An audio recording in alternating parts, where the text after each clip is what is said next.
Welcome to my class. हम लोग macro economics revise कर रहे हैं, how to calculate national income. Value added method ख़त्म हो गया and what we are doing is the income method. इसके लिए हम क्या करते हैं कि हम क्या करते हैं कि पूरे कंट्री को जो इनकम मिलती है ना, उसके अकॉर्डिंग स्टडी करते हैं। ठीक है, ये जैसे मैंने बनाया है कि NDPFC, that is domestic factor income, factors of production को जो इनकम मिलती है, हम देखते हैं क्या क्या फैक्टर्स ऑफ प्रोडक्शन क्या है। Land, labour, capital, enterprise. से लेबर को वेजेस मिलती है जिसको हम कॉम्पनसेशन ऑफ एम्प्लॉयज़ कहते हैं। ठीक है, और ऑपरेटिंग सरप्लस हम तीन चीज़ों को मिला के बोल देते हैं, that is rent, royalty, interest और प्रॉफिट। वो हो गया जी आपका ऑपरेटिंग सरप्लस।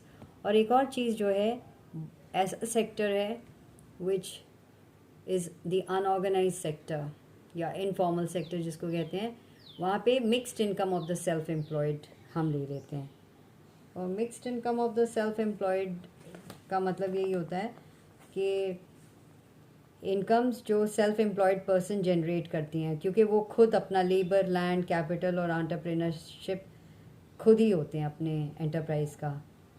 तो ये मिक्सचर होता है, wages, rent, interest and profit. ठीक है, that's so we are talking about mixed income of the self employed. तो ये होता है। इसका हम अलग से वेजेस, रेंट, इंटरेस्ट, प्रॉफिट उसको कैलकुलेट करना बहुत डिफ़िकल्ट होता है। हम क्या करते हैं कि हम इसको पूरा एक ही में डाल के mixed income of the self employed कह देते हैं। नाउ लेट्स स्टार्ट, शुरू में करते हैं। जैसे कॉम्पनसेशन ऑफ एम्प्लॉयज़ देख रहे हो, इसमें वेजेस एंड सैलरीज हैं। और एम्प्लॉयर मतलब द पर्सन हु जो हमें नौकरी देता है, वो employers contribution to social security schemes. और सोशल सिक्योरिटी स्कीम्स क्या होते हैं, जैसे प्रोविडेंट फंड हो गया, इंश्योरेंस का प्रीमियम हो गया, या रिटायरमेंट पेंशन, ये सारी जो चीज़ होती है ये इसमें कंट्रीब्यूट करता है। ये हो जाता है आपका कॉम्पनसेशन ऑफ एम्प्लॉयज़ में आता है। अब वेजेस एंड सैलरीज जो हैं दो तरह की होती है, इन कैश और इन काइंड। तो first let's just take the cash. Cash में इनफैक्ट जब आपको सैलरी स्लिप भी मिलेगी ना, तो उसमें ये लिखा होता है बेसिक सैलरी कितनी है, डियरनेस अलाउंस, DA लिखा हुआ है ना, डियरनेस अलाउंस कितना है, बोनस कितना है, आपने ओवर टाइम किया है तो ओवर टाइम का जो कंसेशंस हैं, कमीशंस हैं या अलाउंस हैं वो क्या है। ओवर टाइम अलाउंसेस के बारे में भी लिखा होता है। कमीशन टू सेल्स स्टाफ, अगर आप सेल्स में डिपार्टमेंट में हो तो उसमें आपको क्या कमीशन है, ये सारा लिखा होता है। फिर मेडिकल अलाउंस जो है वो भी होता है। और LTC, लीव ट्रैवल कंसेशंस जो आपको मिलती हैं फॉर द एंटायर फैमिली वगैरह, that is given as wages in cash. Now फिर आप आ जाता है wages in kind, which means ये आपको just because by virtue of being something, अगर आप मैनेजर हो तो आपको ये मिलेगा, आप डेप्यूटी मैनेजर हो तो ये होगा, वर्कर हो तो ये, डिपेंड्स। तो हो सकता है आपको एक रेंट फ्री एकोमोडेशन दिया हो, ठीक है, मिलिट्री में हो तो अलग वेजेस एंड काइंड होते हैं। फ्री मील्स ये दिया होता है, free education and health facilities आपके बच्चों के लिए और पूरे परिवार के लिए हेल्थ फैसिलिटीज़। फिर free electricity and water supply. Then interest on interest free loans, interest जो आपको लगता है ऑन लोन्स या इंटरेस्ट फ्री लोन्स, ये सब आपको मिलेगा। फिर 6 देखना, क्रैश फैसिलिटीज़ फॉर चिल्ड्रन, जो if you are employed in and if you have small children तो आप अपने साथ ही लेके जा सकते हो अपने ऑफिस में, तो इसको क्रैश फैसिलिटीज़ होती हैं। फिर एंटरटेनमेंट फैसिलिटीज़ ये सारी भी हैं, आपको क्लब की मेंबरशिप दिलवा देते हैं ये, या जस्ट बिकॉज यू आर किसी में एम्प्लॉयड हो तो जिस पीरियड के लिए एम्प्लॉयड हो you can get admittance to that particular club. फिर free goods and services provided by employers to their employees, जैसे कि फ्री रेल ट्रैवल, अगर आप रेलवे में एम्प्लॉयड हो तो आपको फ्री रेल ट्रैवल है to all the railway employees, और उनके बच्चे जब तक वो काम नहीं करते हैं। ठीक है, तो ये हो गया आपका। हमने देखा कि अगर आपने ये पढ़ लिया ना, बस numerical is based on this, आपको पता है कि कुछ दिया होगा कुछ नहीं दिया होगा, सो देन ये हो गया आपका wages. Now let's just take operating surplus. इन्होंने ये क्या किया है, इसको दो इनकम, इसको ऐसे लेते हैं। एक तो हो गया income from ownership of property, कोई आप प्रॉपर्टी ओन कर रहे हो, जैसे लैंड के लिए रेंट, अगर आपने कुछ डिस्कवर किया या आपने किताब लिखी है तो उसकी जो रॉयल्टी है वो आपकी है, that is by virtue of ownership of property. वो आपने ओन, वो आप ओन कर रहे हो, इसलिए आपको rent and royalty is a part of operating surplus, आपको मिलती है। फिर आपका आ गया इंटरेस्ट हो गया। तो इंटरेस्ट में क्या आ जाता है आपका, sorry, income from control of property. कौन कंट्रोल कैसे कंट्रोल करते हो आप property? Being an entrepreneur you control the property, and for that particular service that you're giving of controlling the property, you get profit. So income from ownership of properties, rent, royalty, capital है तो उसके लिए आपको interest मिल जाएगा, लेकिन income from control of property के लिए आपको profit. So all of this if you remember, इसको बस 2-4 बार ये एक काम करना, प्लीज़ मेक दिस 5 बार तो आप इसको खींच के बना लीजिए, ऐसे ही फ्लो चार्ट जैसे। अगर एक बार ये हो जाएगा then you will be able to do it. अब ये मैंने ज़रा एक क्वेश्चन ऐसे ही लिखा हुआ है आपको बताने के लिए। Now let's look at this.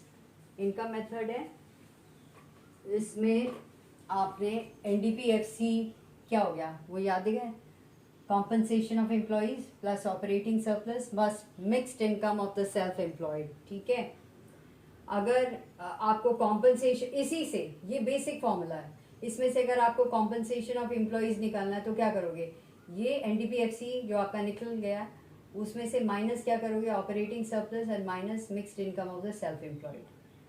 अगर आपको मान लिया जाए ऑपरेटिंग सरप्लस निकालना है, ठीक है, फिर जो आपका एनडीपीएफसी निकला उसमें से आपने क्या करना है, कॉम्पनसेशन ऑफ एम्प्लॉयज़ निकाल दिया, mixed income of the self employed निकाल लिया, बच गया हुआ है।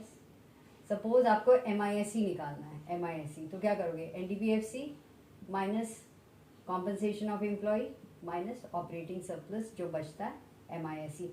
ऐसे आई जस्ट मेड दिस कि आप एक ये डेटा से यू कैन फाइंड आउट कि कैसे बनेगा।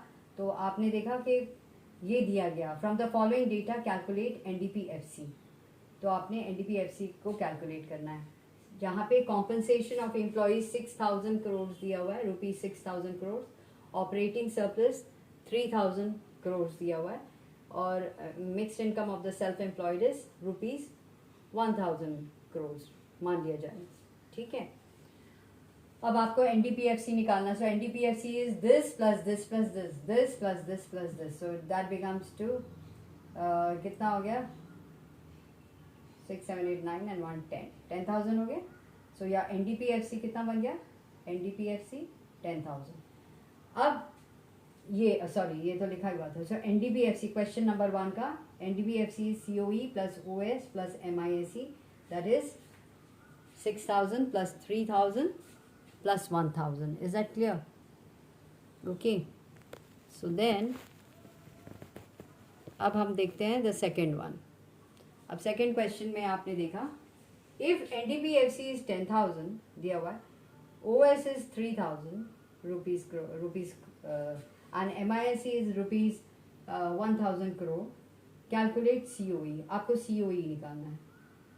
ठीक है, तो सीओई कैसे निकलेगा, आपने एनडीपीएफसी लिया 10,000 माइनस ओएस कर दिया, ठीक है, माइनस ओएस किया, सॉरी 6,000 लिया माइनस ओएस किया और माइनस एमआईएससी कर दिया, क्या बचा, मतलब एनडीपीएफसी में से आपने क्या माइनस किया, ऑपरेटिंग सरप्लस माइनस कर दिया और mixed income of the self employed किया, तो क्या बचा आपका, ठीक है। 10,000 में से आपने -3,000 कितना हो गया, एंड -1,000 किया तो कितना हो गया 6,000, ठीक है। सो 6,000 बचा आपका। अब आपका आ गया if NDPFC is 10,000, MIC is 1,000, calculate OS. Same question दिया हुआ है, आई एम रिपीटिंग इट। तो आपने ओएस कैलकुलेट कैसे करोगे, ठीक है। एनडीपीएफसी इज 10,000, ठीक है, माइनस फिर क्या करोगे, सीओई 6,000 और माइनस एमआईएसी को भी माइनस किया तो कितना बचा, ठीक है, 3,000 बच गया, ठीक है। दैट मीन्स 6 + 1 इज 7, 10,000 - 7,000 इज 3,000, और 10,000 - 6,000 करके भी 4,000 - 1,000 इज 3,000। अब next question, if NDPFC is 10,000, OS is 3,000 and so you have to calculate, इसमें कैलकुलेट करना एमआईएसी। तो एमआईएसी कैसे होगा, ठीक है। MIAC is NDPFC is given 10,000 minus COE compensation of employees 6,000 minus operating surplus भी दिया हुआ है, ऑपरेटिंग सरप्लस आपका यहाँ पे 3,000 दिया हुआ है, तो कितना बचेगा, सो 6,000 10,000 - 6,000 इज हाउ मच, 4,000 - 3,000 कितना हो गया 1,000, सो एमआईएसी is ₹1,000 crores. So this is how you just have to know the formula. एक बार फॉर्मूला पता चल जाता है तो बहुत सिंपल हो जाता है, ठीक है। And let me just tell you as a revision, आपने ये वाला तो कॉपी करना ही है, ये वाला कर लेना, प्लस अपनी किताबें खोलो, वहाँ पे कोई इलस्ट्रेशन दिया देखो, एक्सरसाइजेज में बहुत सारे दिए होंगे, आपने वो सारे करने हैं, and I am telling you, you will be able to do them.